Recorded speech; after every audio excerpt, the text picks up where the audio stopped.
সুলাইমান আলাইহিস সালাম বিয়ে করবে, পুরা দেশের মধ্যে পায় না, শহরে গ্রামে পল্লী গ্রামে।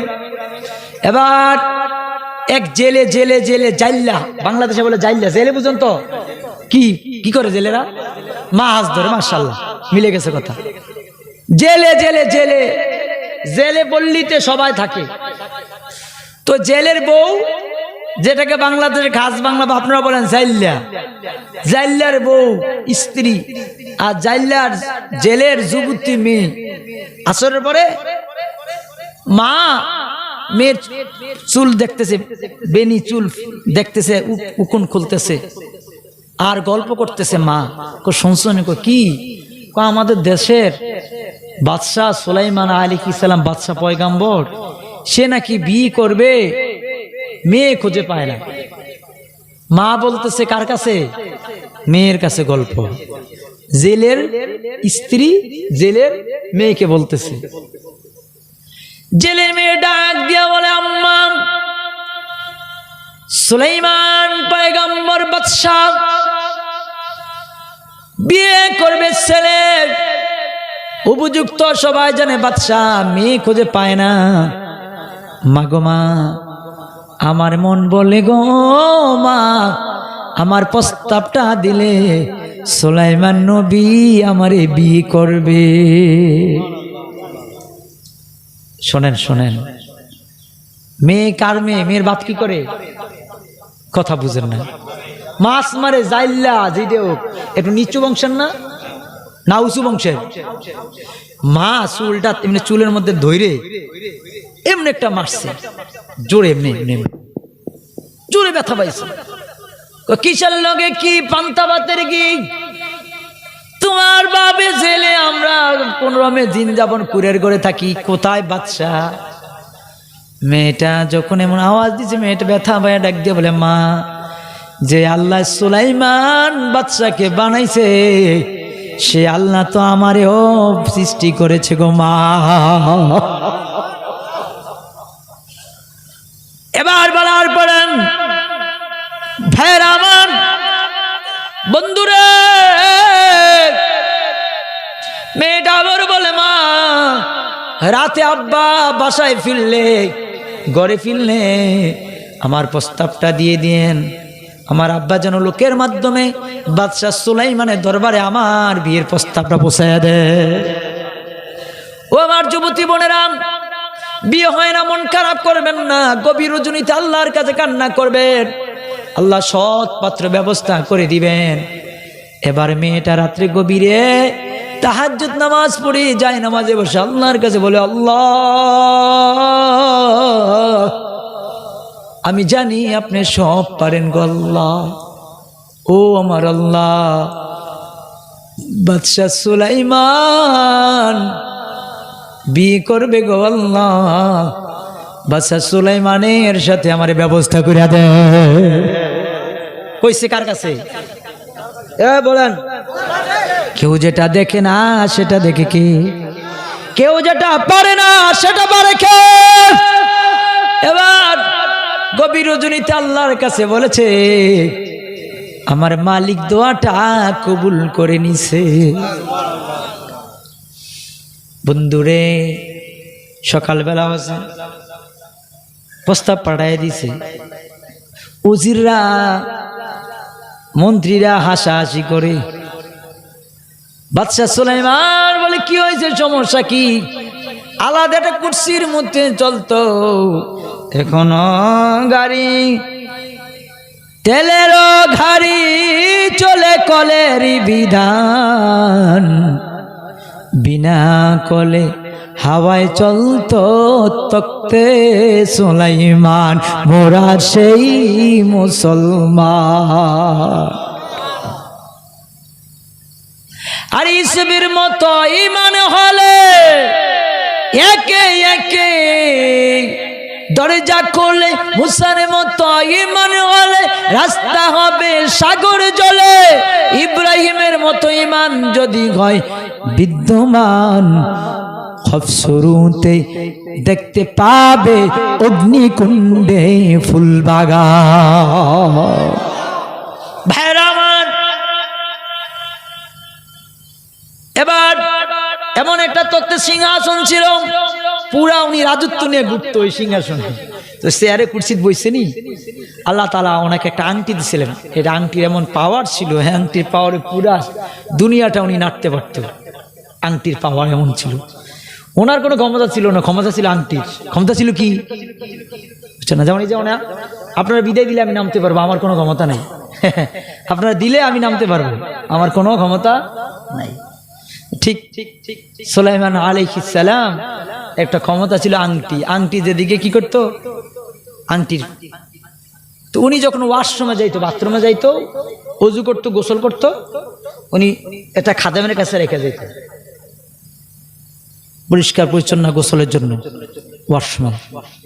তো এই অবস্থায় উনি চেয়ারে বসছে, সব হাসাহাসি করতেছে। ওই মেয়ের দোয়া কিন্তু আল্লাহ কবুল করে নিছে, মনে রাখেন। হাসাহাসি করতেছে, কি বাদশাহ, কত মেয়ে শহরে পল্লীতে গ্রামে সব জায়গায় দেখলাম, ও বাদশাহ সুলাইমান আপনি এটা রাজি হইলেন না, শেষ পর্যন্ত জাইল্লার মেয়ের বিয়ের প্রস্তাব হয়েছে। ওটা তো খারাপ, শুনতে খারাপ না? একটা বাদশাহ জেলে এই কথা বলতে দিই। সুলাইমান এভাবে এভাবে কুচ্ছির মধ্যে বসেছিলেন। অহংকার, অহংকার কারে বলে? শক্তি আছে, দাপট আছে, ক্ষমতা আছে, অহংকার করবেন? হ্যাঁ হ্যাঁ, আমার আল্লাহ তাআলা সেকেন্ডের মধ্যে দুইশাত করে দিবে, দুইশাত করে দিবে। অহংকার করবেন না, অহংকার করবেন না, শক্তির দাপট দেখাবেন না, ক্ষমতার দাপট দেখাবেন না, অহংকার দেখাবেন না। এভাবে কি এত বড় সাহস, জেলের মেয়ের প্রস্তাব আসছে। এই যে উনি চেয়ারের থেকে খালি উঠছে, পুরো উঠে না, খালি একটু উঠছে। রব্বে করিম আরশে আজিমের মালিক এই দৃশ্যটা সহ্য করতে পারে? আল্লাহ তাআলা অনেক নবীদেরকে এভাবে পরীক্ষা ফেলাইতেন। নবীদেরকে 40 দিনের বেশি পরীক্ষা ফেলাইতেন না, 40 দিনের মধ্যে রাখতেন। আল্লাহ তাআলা সহ্য করতে পারে না সুলাইমান আলাইহিস সালামের। উনি এই যে বলছে দাঁড়াইছে, ওনার আশেপাশে সবাই আরো হাসা শুরু করছে। ওই কি হাসতেছে কি, কাউকে বিশ্বাস হয় না। উনি লজ্জায় বাইরে গেছে, বাইরে ওয়াশরুমে বাথরুমে যাবে, ওনার খাদেমের কাছে আংটি দিয়ে গেছে, ওয়াশরুমে ঢুকছে। আপনারা টুইন বেবি মানে জমক বাচ্চা দেখছেন, চেহারা কেমন একই রকম না? এই উনি তো বাথরুমে গেছে, এক জিন আইসা নকল সুলাইমান সাজে হুবাহু উনি আইসা দাঁড়াইছে। খাদেমের কাজ তো আসলে আংটি দেওয়া দেওয়া, খাদেম কি কি নকল এদিক দিয়ে, আসল সুলাইমান কই বাথরুমে ওয়াশরুমে, আর নকল জিন এসে সুলাইমান সাজে আংটি দিয়ে দিছে। আংটি যার হাতে ক্ষমতা, আংটি যার হাতে ক্ষমতা, আংটি পায়ে ঘোষণা দিয়ে দিল, এলান করে দিল রাজদরবারে, খবরদার, হুবা হুবা আমার মতো চেহারা, হুবা হুবা আমার মতো দেখতে, নকল সুলাইমান বাদশা দেশের মধ্যে একটা গন্ডগোল লাগানোর জন্য, তো কে যার হাতে আংটি আছে সে হইল আসল বাদশা। নকল করে দিল কি, তেল্লার মাথায় তেল মারিয়া ফায়দা লয় যে লুটিয়া, তেল বিনে চলে না দুনিয়া। ঠিক কিনা বলো? তেল্লার মাথায় তেল মারিয়া ফায়দা লয় যে লুটিয়া, তেল বিনে চলে না দুনিয়া। রাজা কোন, বাদশা কোন, ঘর কোন, বাইর কোন, আসলের দাম নাই। এই স্বর্ণের বাজারে ইমিটেশনের দাম নাই। আগে মা বোনেরা স্বর্ণ করতো, ইমিটেশন আইসা এখন রূপার মধ্যে স্বর্ণের গ্লেজ লাগাই দেয়, এটা স্বর্ণ। ঠিক না? ঠিক না? ঠিক তো দ্রুপ নকল সুলাইমান আইয়া ক্ষমতা দেখাইলো, যার হাতে আংটি আছে সে হলো আসল সুলাইমান, যার হাতে আংটি নেই সে হলো নকল। কেমনে বুঝবা? কেমনে? যার হাতে আংটি আছে সে। এখন তাহলে নকল যে, তাকে মারধরি করে ভাগাই দিবে। সুলাইমান আলাইহিস সালাম উনি ওয়াশরুমতে বাইরে হইছে, বাইরে হইয়া দেখে খাদেম নাই। এখানে তো সবসময় থাকে, কোথায় কোথায় খুঁজতে খুঁজতে সামনে রুমে গিয়ে পাইছে, এই আংটি কই, কো বুঝে, আপনি বুঝে ওইটা, আপনি বুঝি ওইটা কি সামনে গেলে বুঝবেন, বাহিরা সামনে যাইতে আংটি দাও, সামনে যাইতে দেরি। নকল সুলাইমানের কাছে যাওয়ার আগে মায়ের শুরু করছে, মাইরা মাথা ফাটাই লাইছে, শরীর বেহুশ হয়ে গেছে পুরা। আসল সুলাইমানকে বেহুশ, নকল যে সুলাইমান জিন, ওই যে জিন সুলাইমান সাজে, সেই ঘোষণা দিয়ে দিল যে যার হাতে আংটি আছে সে রাজত্ব চালাবে, যার হাতে আংটি নেই, যে নকল তাকে নদীর কিনারায় ফেলে আস। ওই যে জেলে নদীতে মাছ ধরে প্রতিদিন, এবার মাছ ধরতে গেছে, গিয়ে দেখে সকাল রাতে তো ফালাই দিছে নদীর কিনারায়, দেখে কত সুন্দর। কারণ কি এটা মনে রাখবেন, আল্লাহ রাব্বুল আলামিন আদম থেকে নিয়ে ঈসা নবী মুহাম্মদ সাল্লাল্লাহু আলাইহি সাল্লাম পর্যন্ত যত নবী আছিল, ওই যুগের সবচেয়ে সুন্দর আকৃতি দিয়ে আল্লাহ তাআলা নবীদেরকে পাঠাইছেন। ওই জামানার মধ্যে নবীদের চেয়ে যেই জামানায় নবীদেরকে পাঠাইছেন, ওই জামানার মধ্যে সবচেয়ে শ্রেষ্ঠ সুন্দর ওই নবীরা ছিল। সালাম আসলাম এত সুন্দর চেহারা দেখা জেলে কি মাছ ধরবে, এত সুন্দর ছেলে কিরে বেহুশ হয়ে পড়ে আছে নদীর কিনারায়, নদীর মানে পানিতে পড়ে না, নদীর একেবারে কিনারায়, নদীতে পানিটা নেয় না, হুসটুস করাইছে। কয় ছেলে তুমি এখানে কেন? আমি জানি না আমি এখানে কেন, স্মৃতিশক্তি হারিয়ে ফেলছে। কয় না কেন? সুলাইমান আলাইহিস সালামকে আমি বুঝি না, কোথায় তোমার বাড়ি, কোথায় তোমার ঘর, তাও জানি না, বুঝতেছি না।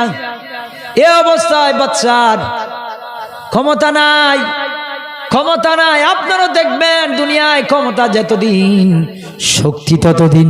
ক্ষমতা নাই, শক্তিও নাই। ঠিক নি, ঠিক নি, ঠিক নি? তো বাদশার ক্ষমতাও নাই, কেউ শক্তি নেই। আচ্ছা শোনো তো, জেলে মানুষ, গরিব মানুষ, একটা দিন মনে রাখবেন, আমরা দুনিয়া ঘুরে বলছি, গরিব মানুষের মনটা একেবারে নরম। আলেম ওলামা বলেন, মেহমান বলেন, থাকুক আর না থাকুক, কলিজা কাটটা খাওয়া নিতে চায়। ঠিক না, ঠিক না, ঠিক না? একদম একেবারে। তো বলে বাবা আমি তো জেলে মানুষ, আমার বাড়িতে আমার জিনিস শূন্য, তো আমি মাছ ধরি, তুমি যদি চাও আমার বাড়িতে যেতে পারবা। তো সুলাইমান আলাইহিস সালাম উনি চিন্তা করছে, আমি কি চিনি না জানি না, বিপদে রওনা করছে।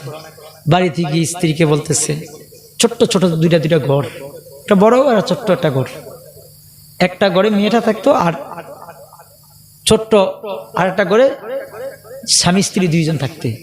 গিয়ে বলে, এই শুনছো, আজকে একটা ছেলে, এত সুন্দর ছেলে নদীর কিনারায় বেহুশে আছে, ছেলেটাকে নিয়ে আসছি। স্ত্রী বল, তুমি কি করছো? আমার উপযুক্ত মেয়ে আছে, আমরা কোথায় রাখবো বাড়িতে?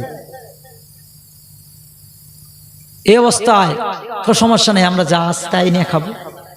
রাখলো, রাখার পরে 3-4 দিন পরে সুস্থ হওয়ার পরে এবার জেলে বলে, বাবা আমি তো জেলে মানুষ, তুমি তো এখন সুস্থ, তুমি চলে যেতে চাও, আমরা কোথায় যাব? আমার তো বাড়িঘর নাই, কিচ্ছু নাই, স্মৃতিশক্তি হারাই ফেলছি। তাহলে তুমি আমার সাথে আমার বাড়ি থাকলে, আমি গরিব মানুষ, একটা কাজ করতে পারো, আমার ছেলে টেলে নাই, তুমি ইচ্ছা করলে আমার সাথে মাছ ধরতে পারো, আসো। কি করতে পারো? বিনিময়ে আমি তোমাকে বছরে 12 দিরহাম করে দিব, খানা 3 বেলা আমার সাথে থাকবা, খাইবা, 1 বছর যাওয়ার পরে 12 দিরহাম দিব। যেদিন সুলাইমান নবী মাছ ধরতে গেছে, আহা, সব মাছ বুগলায় বুগলায় নদীর কিনারে এসে পড়ছে। বুঝছেন না কথাটা? দিন দিন ওই অবস্থায় চলতেছে চলতেছে। সুলাইমান ইসলামও মাছ। তো ভাইয়ের আমার, 4 দিনের মাথায়, কয় দিনের মাথায়? 4 দিনের। কারণ আসল জিনিস তো বেশি দিন থাকে, নকল জিনিস বেশি দিন থাকে না। তো আগের বাদশার যেটা ভাব ছিল, চেহারা ছিল, তো জিন ভাইয়ের শত্রু ভাই, মাছের শত্রু চাই। কথা ঠিক কিনা বলেন? ব্যবসায়ীকে শত্রু, বুজুর্গ শত্রু, কর না খাওয়া নিয়ে। তেমনি জিনের শত্রু কি? জিন। জিনের কো ঘটনা কি রে? আগের সুলাইমান ইসলাম দি ধমক দিলে থরথর করে কাঁপছি আমরা, এখন দি কোনো আওয়াজ নাই। আরেকজনকে এরে মনে হয় এটা জিন রে, আরেকজন বলতেছে ল একটা দেউরান দেই। দেউরান বুঝুন তো, যা আছে মরলে মরছি, আসল জিন হইলে তো আসল সুলাইমান তো বুঝুন। সব জিনেরা 4-5 জন মিলে একটা আওয়াজ দিল, এই নকল জিন। নকল কইতে দেরি, তো সবসময় আতঙ্কে ছিল। 4 দিনের মাথায় ওই জিনও দেউরানো চলছে। নকল সুলাইমান কি দেউরেতে দেউরেতে দেউরেতে জিন তো বাতাসের সাথে মিশে যেতে পারে। নদীর মাঝখানে গিয়া এবার বাতাসের সাথে যখন মিশা গেছে, হাতে ছিল কি, আরো জোরে জোরো হয় না, হাতের আংটিটা ওই নদীর মধ্যে পড়ে গেছে। নদীর মধ্যে যখন পড়ে গেছে, বড় একটা মাছ আসিয়া আংটিটা গিলে ফেলছে, খেয়ে ফেলছে। আল্লাহু আকবার। ভাইরা আমার, যখন খেয়ে ফেলছে বরং, আর আংটিটা, যেই মাছ আংটি খেয়ে ফেলছে, সমুদ্রের সব মাছ ওই আংটির ওই আংটিওয়ালা মাছের পিছনে খালি দৌড়ায়। সুবহানাল্লাহ কইতেন না কেন? সব মাছ কি কার পিছনে দৌড়ায়? ওই আংটি যেই মাছ খাইছে ওই মাছের পিছনে দৌড়াচ্ছে, খালি দৌড়াচ্ছে দৌড়াচ্ছে। 3-4 দিন যখন প্রস্তাব দিল, কি কয়, বাবা আমার সামনে তুমি তো চাই, আমার সামনে আমার সাথে তুমি থাকবা, খাইবা, বছরে 1200 দিরহাম দিব, তারপরে তুমি কি করো, আমার সাথে থাকতে চাও, ঠিক আছে। সুলাইমান আসলাম চিন্তা করলো, আয় হায় আল্লাহ, তুমি আমারে বাদশা দিলা, ক্ষমতা দিলা, রাজ দরবার দিলা, শেষ পর্যন্ত যদি আমি জেলের কাজ শুরু করলাম। আবার সুলাইমান নবী বাদশা চিন্তা করলো, মাও নাই, বাবাও নাই, আত্মীয় নাই, স্বজন নাই, কেউ নাই, কেউ নাই, কি করব, খাবারের ব্যবস্থা কে দিবে? রাজি হয়ে গেছে। এবার মাছ ধরতে গেছে। কি ধরতে? সকালবেলা। কোন সময়? সকালবেলা। মাছ ধরতে যখন গেছে, নদীর মাঝখানে জাল ফালাইছে। আগে 1-2টা মাছ আসে না, আজকে জাল মাছে নিয়ে যাইতেছে। তাড়াতাড়ি টাইনা দুইজনে নদীর কিনারে আনছে। মাছ অনেক পাইছে, বড় মাছটা। এত মাছ খুশিতে পাইয়া জেলে কইতাছে, শোনো আজকে অনেক মাছ পাইছি, এই ছেলে বড় ভাগ্যবান, ছেলের নিয়ে কাজ হয়েছে। মেয়ে মারা সব সময় টেনশনে থাকে মেয়েদেরকে বিয়ে দেওয়ার জন্য। কি বলেন? বাবারা এত না, তবে কিছু ফ্যামিলির ভাইরাও পেরেশানি থাকে, বাবারাও থাকে, তো মারা বেশি থাকে। মায় কয়, ছেলেরা তো ভাগ্যবান, একটা কাজ করেন, মেয়েও আমাকে উপযুক্ত, মেয়েটা বিয়ে দিয়ে দেন। না, মেয়েটা কি দিয়ে দেন? তুমি কি শুরু করে দিলে? মাত্র 4-5 দিন হয়েছে, কয়দিন যাক না, কয়দিন কি, কয়দিন যাক, তারপরে দেখি। আর এখন নতুন ছেলে কিভাবে প্রস্তাব দিই? মাত্র 3-4 দিন হলো। আচ্ছা ঠিক আছে। এবার বাজারে সব মাছ বিক্রি করতে নেবে, তো মেয়ে মাত্র একটা। এবার বড় মাছটাকে জেলে বলে, মা তুমি এটা সুন্দর করে কাটো, রান্না করবা, বাকি মাছগুলো বাজারে বিক্রি করব।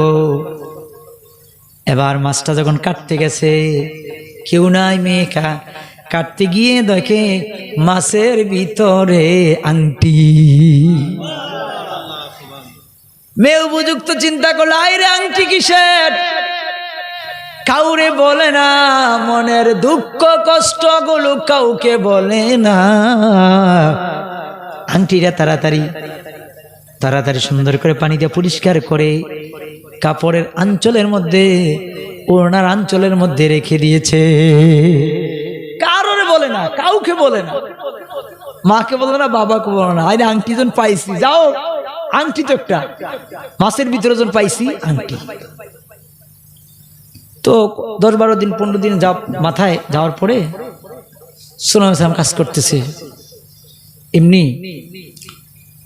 এবার ওই জেলের স্ত্রী বলে, শোনো ছেলেটা ভালো চলা স্বভাব চরিত্র, সবে তো দেখলাম 10-15 দিন হয়ে গেছে, এটা কোনো সমস্যা নাই, আমাদের দিকে তাকায়ও না, আসেও না, একে পাশাপাশি ঘর, নজরও দেয় না, ছেলেটা ভালো, তুমি প্রস্তাব দিয়ে দেখতে পারো। জেলে কয়, কার কাছে প্রস্তাব দেবো? ছেলের মাও নাই, বাবাও নাই, আর আমার লজ্জা, কেমনি একটা ছেলের কাছে কিভাবে প্রস্তাবটা দিই? দেও না, তুমি যাও।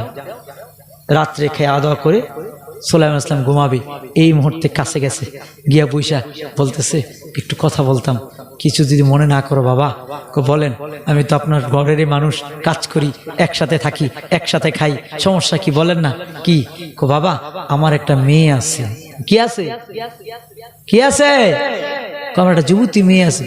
কি বলেন, আপনার মেয়ে আছে? এতদিন হইলো দেখলাম না। হ্যাঁ, আর আমাকে মেয়েরা হইলে ভাই হোয়াটসঅ্যাপ নাম্বারটা দেন আগে। কি কর, আর নাহলে ইমুটা দেন আগে, আমরা ফোনে কথা কম। এই করতে তো সরাসরি দেখা যায় না, মেসেজ দিম। কথা বলেন না কেন? কথা বলেন না কেন? এটা না আপনার মেয়ে আছে, জানলাম না। তাকওয়াবান কি দেখেন, বাবা আমার একটা যুবতী মেয়ে আছে, তবে মেয়েটা খুব সুন্দরী আর খুব আমলদার, নেককার, খুব ফরেজগার। যদি তুমি রাজি থাকো আমার মেয়েটাকে আমি বিয়ে দিয়ে দিব। সুলাইমান নবী পয়গম্বর বাদশা সুলাইমান কান্দে কান্দে কান্দে রে, চোখের পানি পড়ছে। এবার জেলেটা ডাক দিয়ে বলে, বাবা তুমি কেন কান্দ? কয় না আপনি বুঝবেন না। সুলাইমান নবী যে কান্না শুরু করেছে, জেলে ঘর থেকে বাইর হয়ে গেছে। সুলাইমান আলাইহিস সালাম কান্দে আর করে, মালিক আল্লাহ, বাদশা দিলা, ক্ষমতা দিলা, রাজত্ব দিলা, সিংহাসন দিলা, শেষ পর্যন্ত বুঝি জেলের মেয়ের প্রস্তাব আমারে দিলা। কাঁদতেছে। 2-3 দিন হয়ে গেছে। পরে চিন্তা করলো কেউ নাই, কোথায় যাব, কোথায় বাড়ি, কোথায় ঘর। রাজি হয়ে গেছে। মেয়ে ওজন সুন্দরী, মেয়ে ওজন পর্দাসীন, রাজি হয়ে গেছে। খুব সংক্ষেপে করছি, কমকে 2-3 দিন লাগতো এই তাফসিরটা। ঠিক আছে, সূরা আম্বিয়া থেকে। আমি কেন তাফসির, আমি পড়াশোনায়, আমার অনার্স মাস্টার্স ইউনিভার্সিটিতে পড়াশোনায় আমার তাফসির। এই জন্য আমরা তাফসিরটা এর জন্য গল্প আকারে বলতে পারি, আলহামদুলিল্লাহ। আর এটা আমার আম্মা জানেন, আমার আম্মার কথা এটা, পৃথিবী যেখানে যাবে শুধু তাফসির করবা। সম্মানিত ভাইরা আমার, তো বিয়ে হয়ে গেল। কি হয়ে গেল? বিয়ে, রাজি টাজি হয়ে গেল, বিয়ে হয়ে গেল। সুলাইমান ইসলামকে 5 দিরহাম দিছে। কয় দিরহাম? 5 দিরহাম দিছে। কয় তুমি কাজ করছো, 5 দিরহাম দিয়া সুলাইমান আলাইহিস সালাম বাদশা, উনি বাজারে গেছে, চোখ ধাঁধানো জিনিসগুলো কিনছে বউর জন্য। কারণ বাসর রাত্রে বউকে দিবে। তোমরা যারা বিয়া করো না, দিও বউরে, কম করে আংটি হলে দিও। কথা আমরা দিছি তো দিবা, বউ দিবা, খুশি হইব, মহরান আদায় করবা, স্ত্রী দিকে দিবে, এটাও হক। তো পরে চিন্তা করছে, চোখ ধাঁধানো জিনিস, ভালো ভালো জিনিস কিনছে। কেনার পরে বাসর রাতে গেছে। যাওয়ার পরে সুলাইমান নবী সবকিছু দিছে, ভালো ভালো ভালো জিনিস দিছে। দেওয়ার পরে এবার জেলের মেয়ে বলে, স্বামী আপনার সাথে আমার বিয়ে হয়ে গেছে, আমি আপনাকে কিছু দিতে পারছি না। আপনি আমার অনেক কিছু দিলেন, চোখ ধাঁধানো জিনিসগুলো দিলেন, সবগুলো আমার পছন্দ হয়ে গেছে। কোন জায়গায় কইতাছে? বাসর রাত্রে। কোন জায়গায়? হে হে, বাসর রাত কারে গো জানো? যা জীবন ঘটে একবার, মনে পড়ে বারবার, মনে পড়ে যতবার, খুশি লাগে ততবার, তার নাম হলো বাসর রাত। কথা বুঝছেন না? বিয়ে করছেন 15 বছর আগে, এখনো জিগান বাসর রাতে কি কইছেন, সব কয়ে দিতে পারবো। এটার নাম কি? জীবনে ঘটে একবার, মনে পড়ে বারবার, মনে পড়ে যতবার, খুশি লাগে ততবার। তো ওই সময় সুলাইমান আলাইহিস সালাম কইতাছে, আচ্ছা আমি তো দিলাম, তুই স্বামী আপনি আমার সব কিছু দিয়েছেন, কিন্তু আমি আপনার কিছু দিতে পারি না। কিভাবে দিব? আমি তো গরিব বাপ মার সন্তান, আমার কোনো তেমন নাই। স্বামী গো, আমি একটা উপহার দিব, আমার কাছে অনেক দামি, জানি না আপনার কাছে পছন্দ হবে নি। মনোযোগ দেন। এবার তবে শর্ত হচ্ছে, আপনি সবগুলো দিয়েছেন, আমি চোখ দিয়ে দিয়ে দেখেছি। আপনি যখন আমাকে দিবেন, আমি সব চোখ দিয়ে দেখেছি। আর আমি এখন যখন আপনাকে দিব, প্রথম শর্ত হলো আপনি চক্ষুটা বন্ধ করবেন, আমি বললে আপনি চক্ষুটা খুলবেন। সুলাইমান, বাদশা সুলাইমান পয়গম্বর চক্ষু বন্ধ করলেন। আর ওই জেলের মেয়ে কাপড়ের ওই ওড়নার আঁচল থেকে আংটিটা খুলে ডান হাতের এই বিদ্যাঙ্গুলো এখানের মধ্যে পরাই দিলেন। পরানের পরে চোখ খুলে আংটি দেখে সুলাইমান আসলাম বেহুশ হয়ে গেছে। কারণ এই আংটি তো আমার শেষ, এই আংটি তো কি, আংটি তো আমার এই বল জানলো আংটি পেয়ে।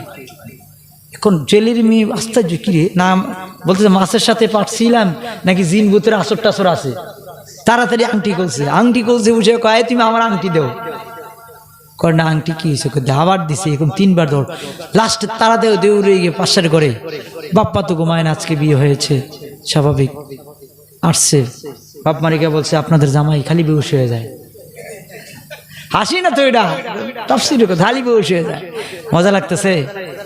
এই যেগুলো মানুষ, একটা মানুষ উঠে না, তার মানে কি ইউটিউবার যে এরা এই যে ইউটিউব দিয়েছে না, ওরা ওরা ওরা এই আশেপাশে যত জেলায় ওরা আমার জন্য পাগল, ওরা সব জায়গায় যায়, যেন ওরা জানে সব জায়গায় যায় ওরা। তো কারণে মাত্র কয়টা বাজে, 3টা 4টা থাকে মানুষ।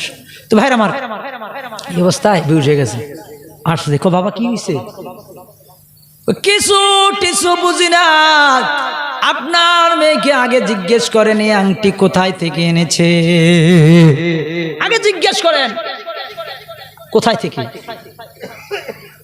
কিসের আংটি, এ মা তুমি কোথায় থেকে আংটি আনলা, মা তো কি এই খবর জানে না।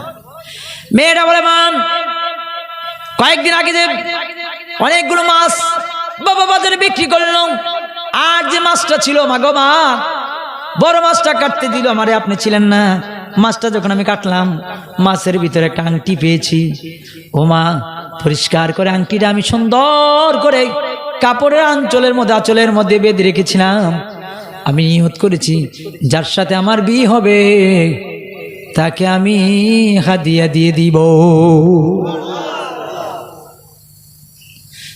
বাদশা সুলাইমান ডাক দিয়ে বলে, ও আমার প্রিয়তমা, তুমি আমার স্ত্রী, তোমাকে সাথে আমি জাত কবুল হয়ে গেছে, তবে আমি তোমাকে একটা প্রশ্ন করি বিবি গো, জানতে চাই মানুষের জীবনে কত আশা থাকে, কত ভরসা থাকে, কত কষ্ট থাকে, কত দুঃখ থাকে, কত ইতিহাস থাকে, ও প্রিয়তমা জানতে চাই তোমার জীবনে কি এমন আশা ভরসা ছিল যেটা পূরণ হয় না।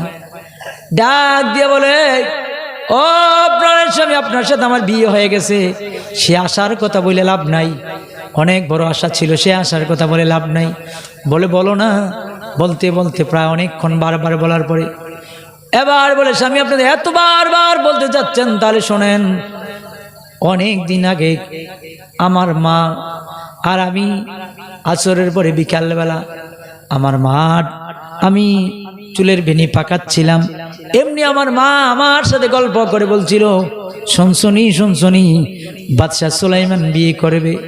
ওই দিন আমার মাকে আমি বলেছিলাম, মা গো, বাদশা সুলাইমানের কোনো মেয়ে যদি পছন্দ না হয়, ও মা আমার প্রস্তাবটা দিয়ে দেখেন, বাদশা সুলাইমান রাজি হয়ে যাবে, আমি তো দেখতে এত খারাপ না গো, আমিও তো সুন্দরী। এই কথা বলার পরে আমার মা চুলের মুঠি ধরে এমন আঘাত করেছিল, বলছে কোথার সাথে কোথায় কি পান্তাপাতের কি, কোথায় কি হইলা, কিভাবে কি সম্ভব, ও না না হবে না হবে না, ও প্রাণ স্বামী, তারপর থেকে আমি প্রতিদিন রাতে গভীর রজনীতে তাহাজ্জুদ পড়ে যায় নামাজে রব্বি কারীমের দরবারে এমন একটা দোয়া করি, আল্লাহ ও আল্লাহ, যে বাদশা সুলাইমানকে আপনি বাদশাহী দিয়েছেন, যে বাদশা সুলাইমানকে আপনি বানাইছেন, আমারও তো আল্লাহ আপনি বানাইছেন, আমি সেই বাদশা সুলাইমানের খাদেম হতে চাই। আমি প্রতিদিন বিনয়া বিনয়া নীরবে নীরবে কতদিন কত রাত গেছে চোখের পানি ফেলে ফেলে ফেলে ফেলে কেঁদেছিলাম, কিন্তু জানি না আল্লাহ আমার দোয়াটা কেন কবুল করলো না। এই কথা বলতে দেরি বাদশা সুলাইমান বলে, ওগো প্রিয়তমা, আর তুমি কথা বইল না, তোমার দোয়ার আল্লাহ কবুল করেছে, আমি আর দুনিয়ার অন্য কেউ না, আমি হইলাম বাদশা সুলাইমান।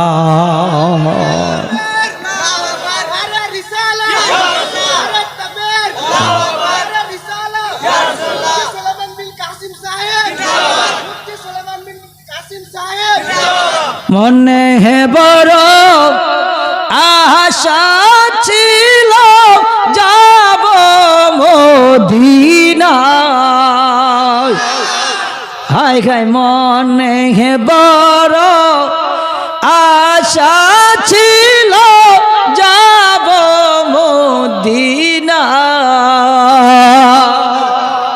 সেই মদিনায় যেন আমরা যেতে পারি। আল্লাহ আমাদের কবুল করুক, মঞ্জুর করুক। জোরে বলেন আমিন। আমি ক্ষমা চেয়ে নিচ্ছি আপনাদেরকে। আমি আমার চাহিদা অনুযায়ী পরিপূর্ণ আলোচনা আপনাদেরকে দিতে পারি না। আমি চেষ্টা করছি, আমার দিক থেকে কোনো ব্যর্থতা ছিল না। আমি আপনাদের কাছে ক্ষমা প্রার্থী। আমার আচরণে, আমার ব্যবহারে, আমার কথায় আমি উদাহরণ দিতে গিয়ে যদি কোনো কেউ কষ্ট পেয়ে থাকেন, আল্লাহর হস্তে ক্ষমা করে দিবেন। জানি না আবার কখনো আসে কিনা, যদি হয় এই জন্যে রাত্র অনেক হয়ে গেছে আপনাদের কাছে আমি যদি